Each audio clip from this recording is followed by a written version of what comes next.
Peace, and welcome to the first episode of the Subek Ra Meditation System. I'm Hakai Ma'ak, husband, father, energy medicine therapist, and priest of the Rasa Kunti tradition of ancient Kemet. And on today's episode, we'll be getting into the foundations of the Subek Ra Meditation System, how it will help you transform yourself. So just briefly, the Subek Ra Meditation System is based upon aligning your instincts, your power, and the different parts of your spiritual anatomy, as we will get into later. Today's meditation, modern spirituality meditation, is all about from the body, detaching from the world, while Kemetic meditation is about aligning with the world, aligning your body, aligning with the cycles, and this is part of what we call Ma'at, which is order. Now, the Subek Ra Meditation System is very important in this day and time for Black people because it is a process of spiritual purification and spiritual cleansing, as meditation for us does not just consist of sitting down and trying to relax, or sitting down and using affirmations and the law of attraction to create our world or to heal ourselves. As from an African, a Black ancestral perspective, you cannot do anything if your Ka is not around. You're essentially what Ptah called dead if you do not have your Ka.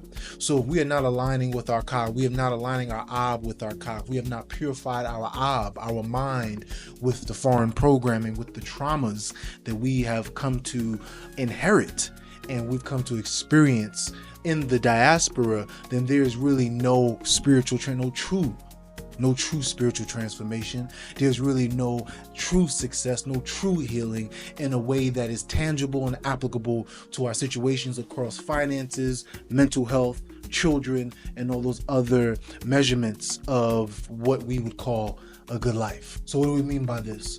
We're saying that colonization, that enslavement, and much of the education that we get has disconnected us from our Ka. Many of us, our Ka has left. Right, in Kemet, the concept of the Ka leaving is very important. And the Ka, what the Ka is, your divine consciousness, your soul, is what would be called in the Western spirituality. So many of us are detached from our Ka. Ka has left. Many of us, the Ka is still here, but we're not hearing it. We're not speaking. We're not hearing it clearly or getting the messages properly because our Ab is, for lack of a better word, the waters. Ab in ancient Kemet is a water vessel. It fills with water, just as it fills in the same way that the moon fills. When you read the text and you hear about the Uchat, or the eye of Heru, the eye of Horus, you hear about this filling of it. And so the waters that we have inherited, and this is talking about our blood, because the Ab is also your spiritual heart is connected to your physical heart, so it's connected to blood. The waters that we've inherited, the waters that we have, is toxic. And this is part of the story of Kemetic Pisces and how Pisces is told from our perspective, which we'll get into later. But even if our Ka is there or has come back, it's very important that we keep our Ab purified so that we can hear the messages, hear the wisdom properly, and act on it so that we may be in harmony with Ma'at.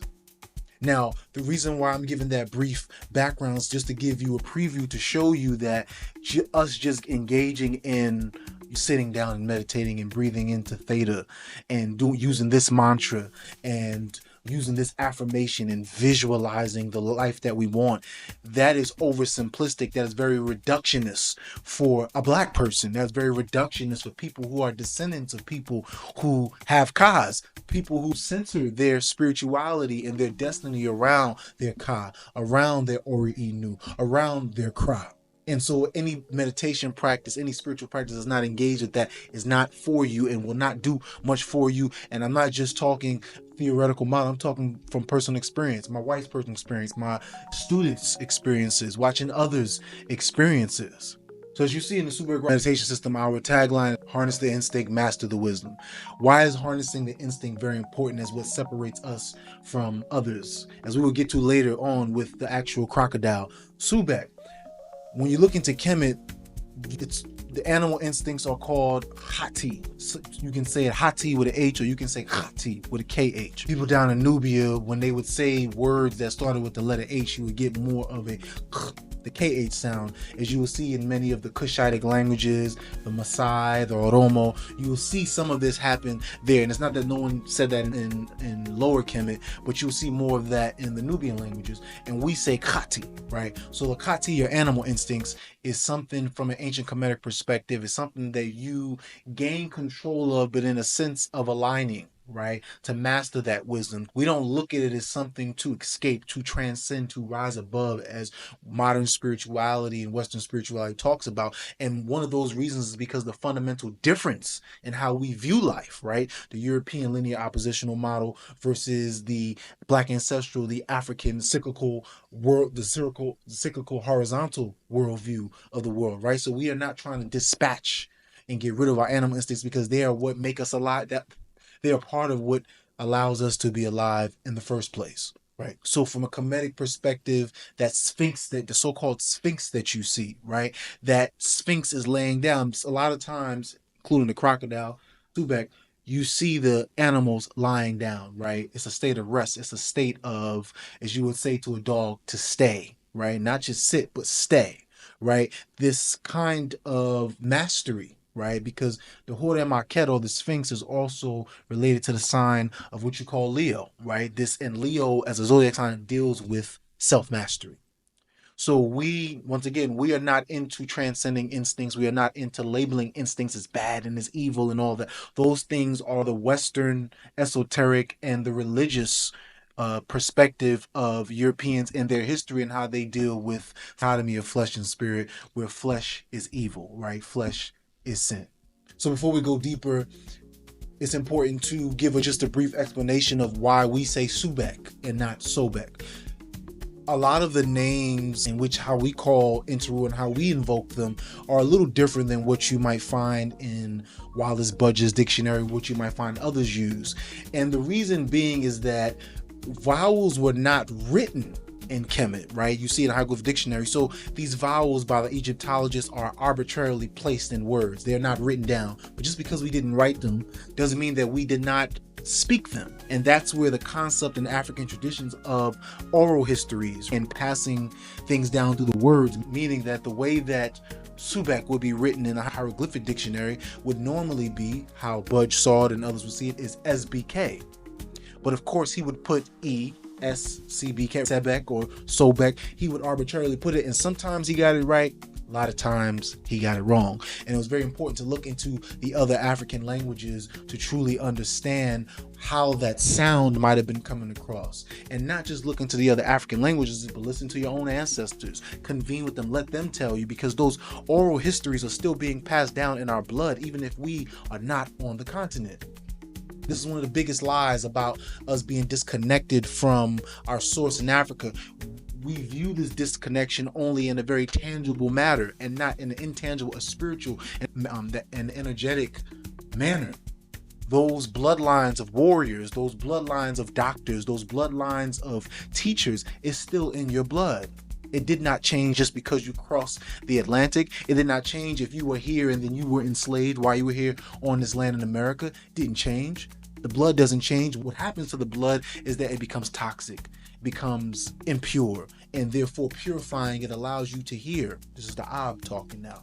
It allows you to hear, allows you to align, allows you to feel the wisdom of your Ka and also your ancestors, as there's really no separation between realigning with your Ka and realigning with your ancestors. Subek, the reason why we say Su is because we must understand that Su means essence. Su means water, right? And when you look at what the Greeks, because not just the African languages, but also looking at what the Greeks said, what the Arabs have said, looking into Semitic languages, looking into Arabic, looking into all these languages will give you clues about what was said, how it was said, and what was taught. In getting into the name of Subek, we must understand what were the crocodiles in ancient Kemet. And there were actually two crocodiles. We see pictures of the so-called god Subek, or Sobek, and you see images of him with two crocodiles. You have the temple crocodile, the one that they had in the temple, that one that was trainable. This is what today they call the West African crocodile that you still find in Ghana. And then you had the larger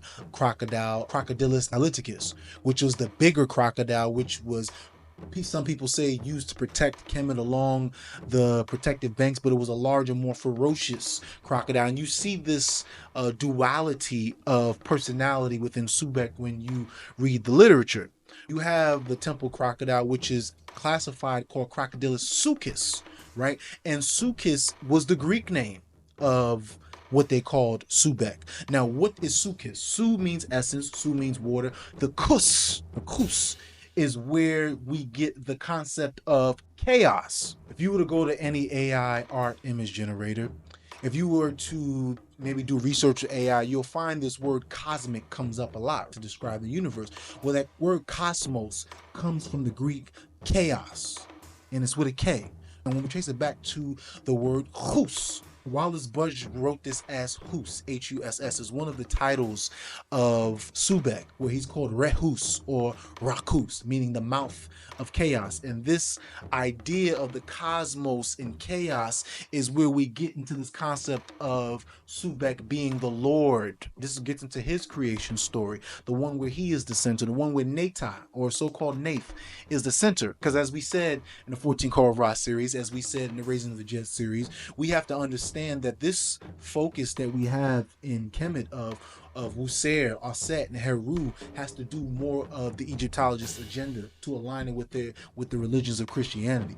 There are other stories, and there are other big stories that come way down from Nubia, from the original, from the beginning, from the ancestral home, where we see more of these so-called gods, or these characters, these energies take place. And Subek is one of those very old Interu. For the Greeks, they understood him as the essence of chaos, the watery chaos.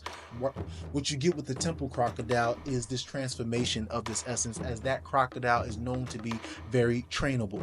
They still ride this crocodile down in Nubia to this day, right? They can train it, it understands commands. It is not your, crocodiles are not your average reptile in terms of the intelligence that they see them have, the makeup of their heart, their ability to, as human beings will call it, strategize. Different kind of reptile. Then you have the crocodile, which is on the outside of the temple, which we call Sabuek. Sa in particular meaning protection. And this duality of the god Subek, of protection and of your raw, untamed force, the big crocodile, Niloticus, that's in the Nile River, this raging instinct versus the more cultivated temple crocodile, is this duality that we see in the literature with Subek, but it's also the duality of the human spirit, and it also speaks to how we cultivate our kati, our animal instincts, getting control of them, reining them in, but also knowing when to harness that power.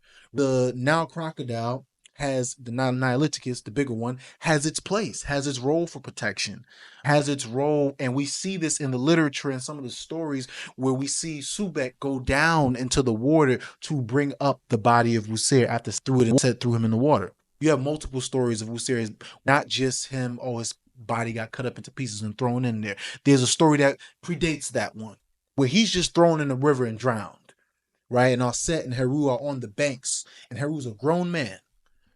So it's a different story. And Subek goes down to get him, down into the depths to get him, signifying our meditation. And one of the purposes of Kemetic meditation and realigning with your Ka.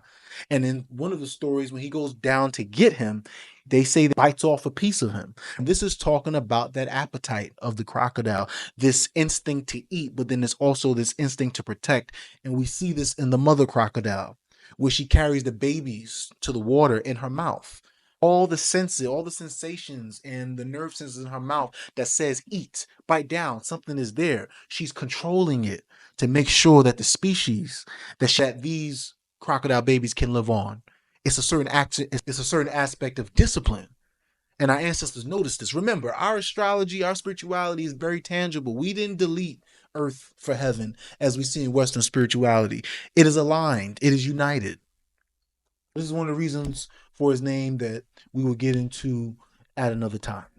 So this cultivation, this connection with the Ka, this protection energy. And one of the other reasons why Subek was chosen or chose us for this is because one of the issues with meditation today is the dangers that are not spoken about. When you are opening up portals per se and you are going down into meditation, you're opening yourself up to a lot of the energies that are in the environment, including the negative ones. There are a lot of what people will call earthbound spirits or dark spirits running around everywhere. We have a lot of people who are perishing on this planet and not getting the rituals to make sure that they move on to the other side. And you're meditating around them, and you know how it is when you first enter spirituality. You're all excited and meditating, doing my yoga. You're opening yourself up. It's a very vulnerable and possibly dangerous time where certain energy, certain things can come into your meditation and cloud your judgment. And there are a lot of people who claim to be psychic, claim to be spiritual, and they do not purify at all. And they are victims of these energies. They are victims of these negative energies coming in to cause impurities in their heart, their mind, and therefore their clarity and their focus. So before we move on to speaking about consciousness, because this is a big thing with meditation, because we talked about the Ka and because we talk about consciousness, it's very important to understand how that relates to identity. And one of the most famous statements that we've been told comes out of Kemet is, man, know thyself. And the truth is, when you try to do research on this statement, meaning to try to get the actual hieroglyphs, the medut of this being said, you don't really find it. You find somebody writing a quote and then saying that it's an Egyptian proverb. Then you find that people say, oh, it was above the temple walls whenever you went into a temple. Well, I've been to Egypt, and for those who are watching this have been there, if you can remember, or those who are about to go there, if you remember, when you go into a lot of these temple doors, there's actually a winged sun disk above the temple, right, above the door. And in some of them, you have the winged sun disk, and then there's stars along with the winged sun disk. So if man know thyself is what is above these temple walls, then what are you being told, right? You're being told that you cannot know yourself, cannot really understand yourself and understand others unless you understand your stars, your astrology chart. And for us as African people, it's not just understanding our astrology chart, it's also understanding others. Our ancestors called that wisdom. Reku, rek or rok, also pronounced rek, means wisdom. Reku would mean knowledge of self. Reku would also mean you have a knowledge of somebody else's stars in their astrology. So the concept of knowing ourselves is not an individualistic concept as we've been taught from modern spirituality and the Western esoteric teachings, but it is knowing ourselves, but also knowing ourselves in relationship to others. That is a Black ancestral way. That is an indigenous way. That is the way that 90% of the population on this planet has operated since we've been here as human beings. Saying that, getting back to how Subek is talked about inside of the coffin text. In the coffin text, so-called spell 636, Subek is invoked to bring the Ka.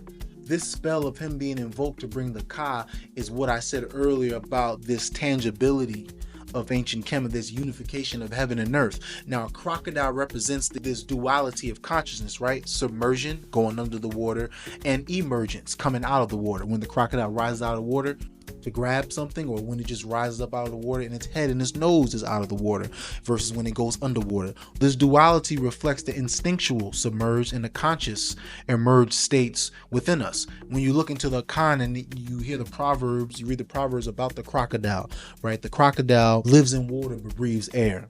Very deep wisdom within Black ancestral traditions.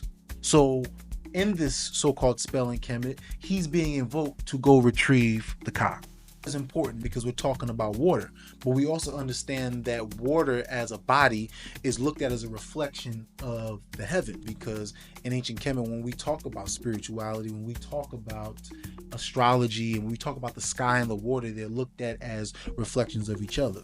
The duat is in the heavens. The duat is also represented by the river, or the water bodies around which human beings live. It's also represented by our subconscious mind and the different aspects of our subconscious or unconscious mind.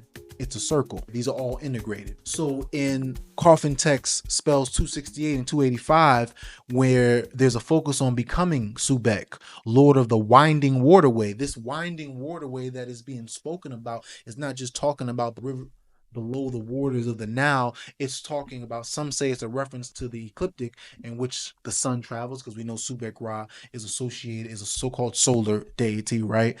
Comparable to Ra, or unification of Ra. But this winding waterway is also a reference to the North Pole. Now, why are we saying that it's a reference to the North Pole? Well, we said earlier, our ancestors were very tangible. There's no mysticism here. This is one of the problems of modern spirituality and these so-called gurus out here. They're always talking about symbolism and there's a mysticism. No, there are things that are very functional and structurally tangible to how we do things. So with Subek being the Lord of water and the Lord of the winding waterway in a reference to the North Pole, we must understand that a constellation in which he is principally associated with, which the Westerners call Draco, was over the North Pole from 3900 BC, right? Now, so-called being the pole star and being in the north, this gets real deep in terms of how the black ancestral, cyclical, horizontal worldview and the Kemetic perspective. Well, because Subek is the North Pole from a Kemetic perspective, he's below us. The head is the south, the feet are down in the north. And this is not just in Kemet from a black perspective. We see this also in China. We see this in a lot of esoteric anatomy where the heart will face the direction of the south while the kidneys face the direction of the north. Now here's where it gets deep. Because the constellation of Draco is in the north, Subek is in the north, right under our feet, what do we see in Kemet happening? What do we see in Nubia, in Kush happening? We see people standing on crocodiles. We see children riding crocodiles. We also see pictures of Bess standing on a crocodile. There's a famous story about the resurrection of Heru.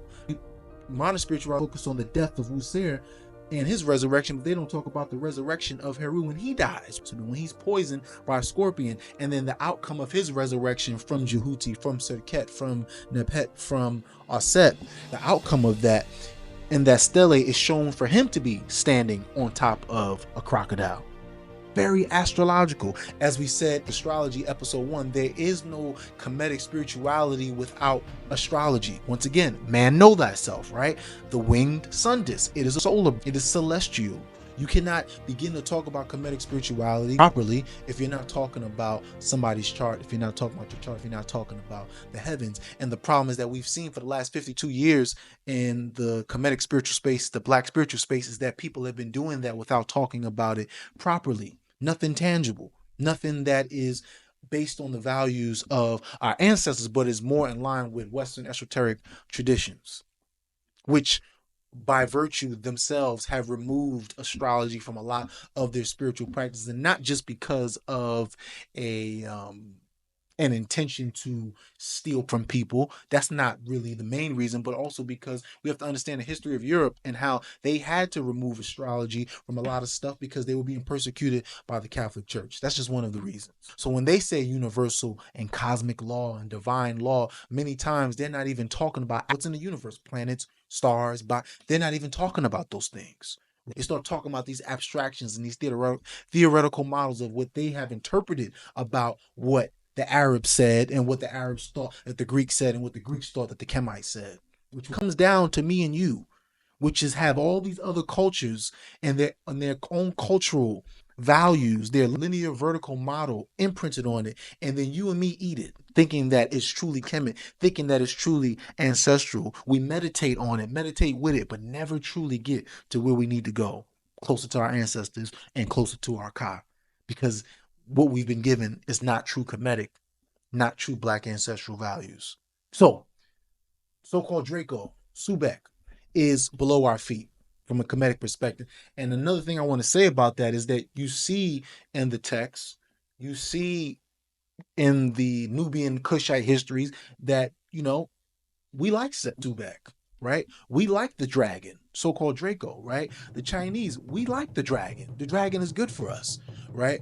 But the group of people on this planet who do not like the dragon, who says that the dragon is evil, people who spout nonsense about draconian measures, it's only the Westerners. Europeans have a history of hating serpents and hating dragons. Everybody else on the planet does not approach that cosmological manner. So when you hear black people, particularly so-called black gurus, talking about draconian measures and that the past year of the dragon was going to be bad and evil, that is a perspective, right? Draco is Subek. Draco is also Wajet. Wajet, the Kemetic interior, has a star inside of the constellation of Draco. Right, of course, they redrew them differently than how we drew them, but she still has a star in Draco. And of course, Wajet, Subek, Renenet, these are some of the deities that go over into China and become dragons. Once again, when it comes to our spirituality, we have to reconnect with our Ka. We have to follow our ancestral ways. Otherwise, these meditations that we're doing and what we're taking into our what we're filling into our waters of our hearts, is not truly healing, not truly purifying, not truly cleansing us. And that is part of what the purpose of the Subek Ra Meditation System aims to do, to help us with purifying that, help us to get to our Ka and reconnect with our ancestors so that we can truly be in alignment and acquire our power once again. So once again, the Subek Ra Meditation System is about balance, not transcendence. Subek Ra emphasizes harmonizing the Kati, the instincts, and wisdom, the Ab, rather than escaping the material realm. Mastery is grounded in life's dualities, like Subek, like the crocodile who thrives in water and thrives on land. Subek Ra Meditation System bridges Kemetic cosmology with modern spiritual practice. It's guiding us to instinct, reflection, and purpose in the same way that the planets, the stars, are going through their cycles. Because as those cycles happen, as we talked about in Kemetic Astrology episode 3, when we talked about the planetary chakra model, as these transits are occurring, they are affecting your chakras in your body, and your chakras connection to your nervous system is what is influencing your thoughts, your behavior, your actions. Right, cool, man, know thyself, right? And so like getting in harmony, alignment with that through our meditation, through our exercise, our physical exercise, our physical postures, our yoga, our breathing, we then get into what our ancestors would truly call living in harmony with Ma'at. What's an affirmation for you? What's a visualizing some kind of goal of yours if your Ka is not there to give you wisdom? How do you even know that what you're visualizing is what you're supposed to be doing? And if it's definitely not what you're supposed to be doing, from a Kemetic perspective, all you're doing is ushering in more disorder into the world. Disorder not because what you align with what Inter has sent you here for, but disorder also, what are you taking away from someone else by you seeking something that is really not rightfully yours? The time that you're wasting. God doesn't waste time. The goddess does not waste time. When you're sent here, you're sent here plan. And the more you're off that plan, you're taking resources away from what is called the divine plan. And now Inter has to send somebody else back to try to pick up where you messed up, or try to fill in the gaps, holes that you're creating. And this is just a brief look at the chaos, the isfet that ensues when we are not aligned with our Ka. Right? I don't do what I'm supposed to do, and I create holes over here, and now Inter has to send somebody else or a couple people back to clean up the fire I just made over here. I'm going over here making another fire. You understand? And all these resources are being used that could have been somewhere else merely because I'm not aligned, because I'm creating disorder. I'm going against the order of Ma'at. Now let's get into consciousness.